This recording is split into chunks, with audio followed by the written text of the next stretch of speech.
बोलो सच्चे दरबार की जय। आज आप लोग इस वीडियो से बहुत ही अद्भुत जानकारी प्राप्त करेंगे। माँ दुर्गा जी का पाठ कैसे करें। बहुत से भक्त, बहुत से साधक दुर्गा सप्तशती का पाठ करते हैं, तो उस पाठ का क्या विधि है, कैसे पाठ करना चाहिए, ये बहुत लोग जानना चाहते हैं। उसका सही विधि क्या है, सही कर्म क्या है, और रोज़ कितना पाठ करना चाहिए, कितना पाठ रोज़ नहीं करना चाहिए, क्या क्या सावधानियां बरतना चाहिए, आज आप लोग इस वीडियो के माध्यम से जानकारी प्राप्त करेंगे। मैं बताना चाहूँगा, कोई भी पूजा पाठ होता है उसमें कई सारा सावधानियां आपको बरतना चाहिए, कई सारा परहेज करना चाहिए। जब कुछ भी हम विशेष कार्य करते हैं तो उसके नियम होते हैं, बहुत सारे उसके विधि और कर्म होता है, तो उस हिसाब से आप करेंगे, उस क्रम से करेंगे, तब आपको पूरा फल प्राप्त होगा। कई लोग ऐसे भी तो कहते हैं, आप भी सुने होंगे, हम लोग पूजा पाठ तो बहुत करते हैं, घर में माँ का साधना भी करते हैं, माँ का पाठ भी करते हैं, लेकिन हमें उसका फल प्राप्त नहीं होता है। तो आप किस विधि से कर रहे हैं, आप लोग सही कर रहे हैं या नहीं कर रहे हैं, ये मायने रखता है। जब तक आप कोई भी कार्य सुचारू रूप से नहीं करेंगे, विधि के साथ नहीं करेंगे, तो कैसे उसका फल प्राप्त होगा। तो आप लोग इस वीडियो के माध्यम से जानकारी प्राप्त करें। जैसे हम माँ भगवती का पाठ करना चाहते हैं तो क्या करना चाहिए, क्या नहीं करना चाहिए। तो सबसे पहले तो मैं कुछ परहेज बताता हूँ, उस परहेज को अवश्य करना चाहिए, इसका बहुत ज़रूरी है परहेज करना। आप लोग जब से विशेष पाठ कर रहे हैं या विशेष कोई सिद्धि कर रहे हैं, तो उसमें आपको सर्वप्रथम बाहर का खाना वर्जित करना चाहिए। बाहर का खाना बिल्कुल नहीं खाना चाहिए। घर में भी प्याज लहसुन नहीं खाना चाहिए, न मांस न मदिरा का सेवन करना चाहिए। ये सब बिल्कुल परहेज होता है अगर आपको उसका पूरा फल प्राप्त करना है। नहीं तो आप जो पूजा पाठ कर रहे हैं तो उसका फल नहीं मिलेगा। अगर ऐसा सेवन करते हैं, उसका और दुष्प्रभाव आपके ऊपर और आपके ऊपर परिवार के ऊपर प्राप्त होने लगेगा। इसीलिए आप लोग प्याज लहसुन मांस मदिरा का सेवन बिल्कुल न करें। दूसरी बात, जब तक आपका वह पूरा अनुष्ठान पूर्ण नहीं हो जाता है, तब तक आप ना तो नाखून काटेंगे, न बाल काटेंगे, ना आप शेविंग करेंगे। ये भी परहेज करना बहुत ज़रूरी है।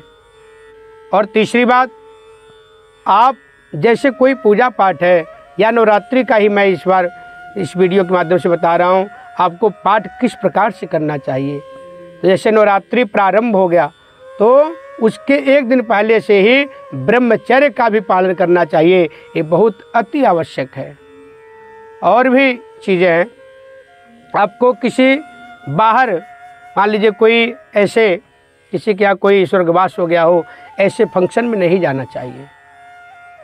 अगर आप संकल्प ले लिए हैं उस पूजा का, उस पाठ का, तो आपको अशुद्धि वाले जगह पर नहीं जाना चाहिए, किसी शमशान घाट पर नहीं जाना चाहिए। इस बात का अवश्य ध्यान रखना चाहिए, तब आपको पूरा फल प्राप्त होगा। अब मैं विधि बताऊंगा किस प्रकार से पाठ करना चाहिए, किस प्रकार से तप और साधना करना चाहिए। सबसे पहले तो आप अपने घर का जो मंदिर है उसको साफ सुथरा करें, अन्यथा आप मंदिर से अलग भी कोई स्थान बनाना चाहते हैं या किसी स्थान पर पूजा करना चाहते हैं, उसको अच्छे से साफ सुथरा कर दें, धो दें। उसके बाद वहाँ पे गंगा जल का भी छींटा लगाएं, फिर वहाँ पहले माँ का दरबार बनाएं, अच्छे से उसको सजाएं, फिर चौकी लगा करके उस पर लाल वस्त्र बिछा करके फिर सभी भगवान को वहाँ विराजमान करें, सभी भगवान को स्थापित करें। लक्ष्मी गणेश को अवश्य स्थापित करें, कलश का स्थापित करना चाहिए, सूर्य आदि नवग्रह का स्थापित करना चाहिए। माँ भगवती दुर्गा जी विशेष देवी हैं, प्रधान देवी हैं नवरात्रि के लिए, तो उनका अच्छा सा तस्वीर या फोटो मूर्ति वहाँ पे लगाना चाहिए, उनका विद्यमान करके स्थापना करें। उसके बाद उस पूरे मूर्तियों को सजाएं। सब एक कार्य करने के बाद अपना सारा पूजन सामग्री एकत्रित कर लें। एक बार मैं पूरा पूजन सामग्री भी बताना चाहूँगा, उसको आप लोग एक किसी पात्र में सारा एकत्रित कर लें। जैसे रोली हो गया, अक्षत हो गया, चंदन हो गया, लौंग, इलायची, सुपारी, पान, फूल माला और फूल खुले, धूप, दीप, नैवेद्य, फल, मिष्ठान और दुर्वा घास।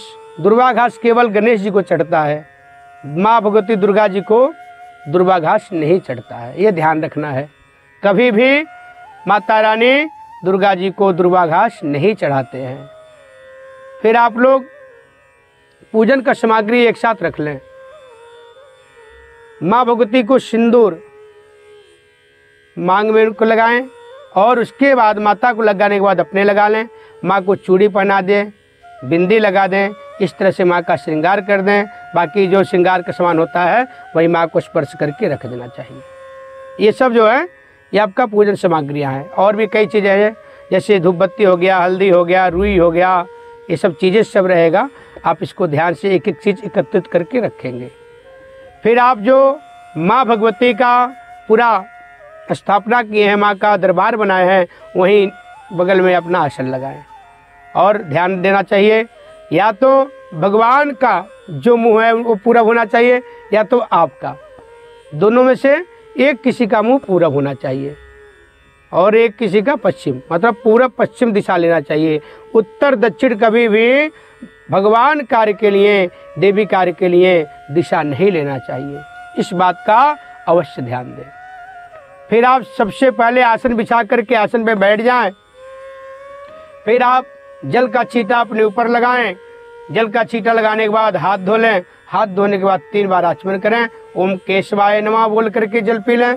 फिर दोबारा लें, ओम नारायण नमः बोल करके जल पी लें। फिर तीसरी बार लें, ओम माधवाय नमः बोल करके जल पी लेना है। फिर हाथ धो लेना है। ये जेंट्स के लिए है।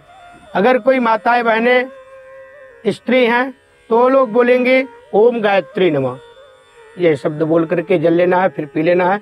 फिर दूसरा बोलेंगे ओम सावित्री नमः, सावित्री नमः बोल के जल पिएंगे। फिर तीसरी बार बोलेंगे ओम सरस्वत्यै नमः, फिर जल पी लेंगे। फिर हाथ धो लेना है। फिर अपना आसन शुद्ध करना है। जिस आसन पे आप बैठे हैं उसको जल से छींटा लगा करके शुद्ध करना है। और फिर 3 बार माता पृथ्वी को प्रणाम करना है और फिर आगे अपना पूजा क्रम बढ़ा देना है। सबसे पहले अपने को टीका लगाएं, शिखा पे हाथ लगा लें, फिर हाथ धो लें। हाथ धोने के बाद आप दीप प्रज्वलित करें। दीप प्रज्वलित करने के बाद धूप प्रज्वलित करें और दीप प्रज्वलित करते हुए बोल रहे, हे माई मेरी सच्चियाँ जोता वाले माता, तेरी सदा ही जय, बोलो सच्चे दरबार की जय। फिर उसके बाद आप हाथ धो करके पुष्प और अक्षत लेकर के सभी भगवान का एक एक करके, भगवान गणेश का सबसे पहले ध्यान करें, फिर कलश का, फिर नवग्रह का, फिर षोडश मातृका। षोडश मातृका माँ भगवती का ये वेदी है। सप्तघृत मातृका ये उन्हीं लोग माँ भगवती दुर्गा जी का सारा रूप होता है। उसके बाद सारी जब पूजन हो जाएगा, लास्ट में माँ भगवती दुर्गा जी का पूजन करना है, ध्यान करना है। ध्यान करने के बाद जल का छींटा से स्नान कराना है, फिर पंचामृत से स्नान कराना है, फिर जल से स्नान कराएं। फिर माँ को वस्त्र चढ़ाएं। सभी देवी देवताओं को वस्त्र चढ़ा करके, वस्त्र चढ़ाने के बाद जो देवता हैं उनको जनेऊ पहना दे। देवी को और माता को जनेऊ नहीं पहनाना है। गणेश जी को जनेऊ पहनाना चाहिए, कलश पे जनेऊ पहनाना चाहिए, नवग्रह पे जनेऊ पहनाना चाहिए।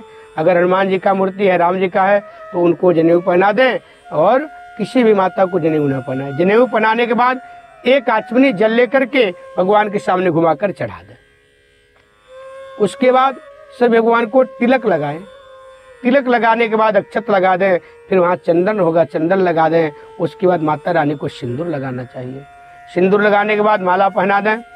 माला उपलब्ध है तो माला पहनाया जाए, नहीं तो खुले पुष्प चढ़ा दो। फिर धूप दिखाइए सभी भगवान को। लास्ट में माता रानी को ज्योत दिखाइए। ज्योत दिखाने के बाद हाथ धो लो। हाथ धोने के बाद भोग लगाइए। भोग लगाना है। भोग लगाने में 2-2 लौंग और 1-1 इलायची सभी भोग में डाल देना है। भोग लगाने के बाद हाथ धो लें और 4 बार जल भगवान के सामने चढ़ाना होता है। एक बार घुमा करके हाथ में लेकर चढ़ा दें, फिर दोबारा जल लेकर के घुमा कर चढ़ा दे। इसी तरह से 4 बार जल चढ़ाना है। ध्यान रखें, जल एक ही बार भगवान के सामने घुमाना है, फिर चढ़ा देना है। फिर सभी भगवान का प्रार्थना करें। लास्ट में माँ भगवती दुर्गा जी का प्रार्थना करें और प्रार्थना करने के बाद फिर आप पाठ प्रारंभ करें। पाठ में सबसे पहले आप कवच, अर्गला, कीलक, नवारण विधि, तंत्रोक्त करने के बाद आप ध्यान करें। ध्यान करने के बाद माला पूजन करें। माला पूजन करने के बाद आप ओम ऐं ह्रीं क्लीं चामुंडा विच्चे का इस मंत्र का 108 बार जप करें। जप करने के बाद आप पुनः माला को सुमेरु में एक बार जल चढ़ा देंगे। जल चढ़ा के ऐसे लगा करके और दोनों माला को दोनों हाथों के बीच में रख लें और अपने सर के ऊपर से ऐसे घुमा दें। इसका मंत्र भी होता है ओम गुह्यात् गुह्यात् गोपित्तम गृहाणात्मं कृतं जपम सिद्धिर्भवतु मे देवे तत्प्रसादादि महेश्वरी। फिर आप इसके बाद ध्यान करें, करन्यास, दिग्न्यास, खडंगन्यास करके पाठ प्रारंभ कर दें। पाठ प्रत्येक दिन पूरे दुर्गा सप्तशती का जो एक अध्याय से लेकर के 1, 2, 3, 4, 5, 6, 7, 8, 9, 10, 11, 12, 13, 13 अध्याय है।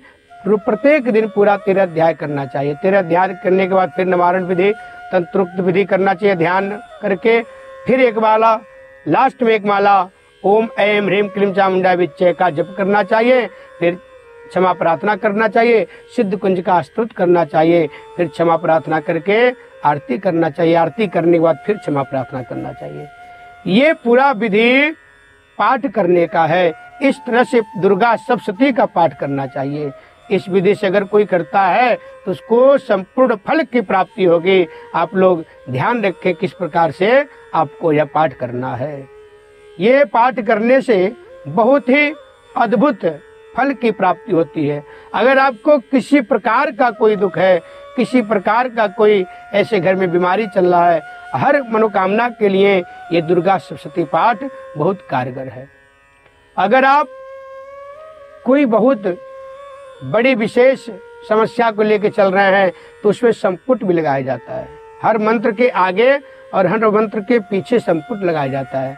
अब जिस प्रकार से आपका उपदेश है उसी प्रकार से उसमें संपुट भी लगाया जाता है। 2 तरह का पाठ होता है।